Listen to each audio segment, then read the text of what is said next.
दोस्तों, यह कहानी है भारत के इतिहास की एक ऐसी विजय गाथा की जिसने पूरे विश्व को चौंका दिया। साल था 1971। दक्षिण एशिया में हालात बिगड़ चुके थे। पूर्वी पाकिस्तान यानी आज का बांग्लादेश, वहां के लोग पाकिस्तान सरकार के अन्याय और हिंसा से परेशान थे। वे अपनी आजादी चाहते थे। भारत ने इंसानियत और न्याय की रक्षा के लिए बांग्लादेश के लोगों का साथ दिया। पाकिस्तान को यह मंजूर नहीं था और 3 दिसंबर 1971 को पाकिस्तान ने भारत पर अचानक हवाई हमला कर दिया। दिल्ली, अमृतसर और आगरा जैसे शहर पाकिस्तान के निशाने पर थे। लेकिन यह हमला पाकिस्तान की सबसे बड़ी भूल साबित हुआ, क्योंकि इसके बाद भारत ने तय किया कि जवाब दिया जाएगा, ऐसा जवाब जिसे आने वाली पीढ़ियां हमेशा याद रखेंगी। जवाब की रणनीति बनी जमीन से, हवा से और सबसे खास समंदर से, क्योंकि पाकिस्तान की नौसेना की सबसे बड़ी ताकत थी कराची का बंदरगाह। कराची उनका मुख्य नेवल बेस था। यहीं से उनके युद्धपोत निकलते थे, यहीं उनका तेल और ईंधन जमा था। कराची अगर जलता तो पाकिस्तान की नौसेना की रीढ़ टूट जाती। भारतीय नौसेना के पास उस समय बहुत बड़े बड़े जहाज नहीं थे, लेकिन हमारे पास था साहस, रणनीति और छोटे मगर घातक जहाज, ओसा क्लास मिसाइल बोट्स। इन बोट्स पर लगी थीं स्टिक्स मिसाइलें, जो दूर तक जाकर दुश्मन को खत्म करने की क्षमता रखती थीं। 4 दिसंबर 1971 की रात अरब सागर की लहरों पर भारतीय नौसेना के जहाज धीरे धीरे कराची की ओर बढ़ रहे थे। पूरी रेडियो साइलेंस थी, ताकि दुश्मन को भनक तक न लगे। रात का अंधेरा और सागर की गहराई उनका साथी था। हर नाविक के दिल में जोश था, आंखों में चमक थी और दिल में सिर्फ एक ही संकल्प, दुश्मन को ऐसा सबक सिखाना कि दुनिया याद रखे। करीब रात 11 बजे भारतीय जहाज कराची के करीब पहुंचे। आदेश मिला, मिसाइलें दागो। पहली मिसाइल निकली और सीधा निशाना बना पाकिस्तान का डिस्ट्रॉयर पीएनएस खैबर। पल भर में जहाज आग का गोला बन गया। पाकिस्तान के नाविक संभल भी नहीं पाए और खैबर समुद्र की गहराइयों में समा गया। इसके बाद दूसरी मिसाइल दागी गई। इस बार निशाना था पाकिस्तान का एक और जहाज पीएनएस मुहाफिज।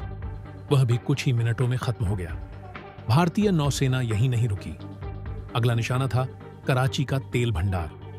जैसे ही मिसाइलें टैंकों पर गिरीं, पूरा आसमान लाल और काले धुएं से भर गया। आग इतनी भयंकर थी कि कराची कई किलोमीटर दूर से जलता हुआ दिखाई दे रहा था। पाकिस्तान के कई जहाज और उनका ईंधन डिपो तबाह हो चुका था और भारत को इस ऑपरेशन में एक भी नुकसान नहीं हुआ। यह था ऑपरेशन ट्राइडेंट।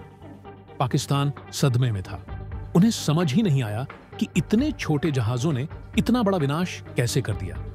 यही वजह है कि आज भी 4 दिसंबर को हम भारतीय नौसेना दिवस मनाते हैं। लेकिन भारतीय नौसेना को पता था कि दुश्मन को पूरी तरह रोकने के लिए एक और वार जरूरी है।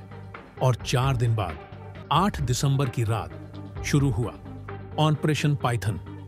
इस बार और भी छोटी टुकड़ी भेजी गई, सिर्फ एक मिसाइल बोट और कुछ सपोर्ट शिप्स। दुश्मन को लगा कि भारत दोबारा हमला नहीं करेगा, लेकिन भारतीय नाविकों का जोश कुछ और ही था। जैसे ही वे कराची के पास पहुंचे, मिसाइलों की बरसात शुरू हो गई। पाकिस्तान के तेल टैंक, सप्लाई बेस और कई जहाज फिर से आग की लपटों में घिर गए। कराची का बंदरगाह कई दिनों तक धधकता रहा। पाकिस्तानी नौसेना इतनी बुरी तरह टूट चुकी थी कि पूरे युद्ध के दौरान उनके जहाज समुद्र से बाहर निकलने की हिम्मत ही नहीं कर पाए। ऑपरेशन ट्राइडेंट और ऑपरेशन पाइथन ने पाकिस्तान की नौसेना की रीढ़ पूरी तरह तोड़ दी। उनकी सप्लाई लाइन कट गई, उनका ईंधन भंडार खत्म हो गया और भारत ने पूरे विश्व को यह दिखा दिया कि साहस और रणनीति से बड़ी कोई ताकत नहीं होती। यह जीत सिर्फ मिसाइलों और जहाजों की नहीं थी। यह जीत थी भारत के उन नाविकों की जिन्होंने अपनी जान की परवाह किए बिना समंदर की लहरों पर विजय पताका लहराई। यह जीत थी भारत के उस आत्मविश्वास की जिसने साबित किया कि हम किसी से कम नहीं हैं। आज जब हम नौसेना दिवस मनाते हैं तो यह सिर्फ एक परंपरा नहीं है, यह उस इतिहास की याद है जब हमारे वीर सपूतों ने कराची के दिल पर वार करके दुनिया को दिखाया था कि भारत की नौसेना किसी भी चुनौती का सामना कर सकती है। ऑपरेशन ट्राइडेंट और ऑपरेशन पाइथन ये सिर्फ युद्ध की घटनाएं नहीं हैं, ये भारत के साहस, बलिदान और गौरव की अमर गाथाएं हैं। ये उस जज्बे की कहानी है जब देश सबसे पहले था और बाकी सब बाद में। समंदर की गहराइयों में आज भी गूंजती है भारतीय नौसेना की वह दास्तान। गर्व से कहो, जय हिंद।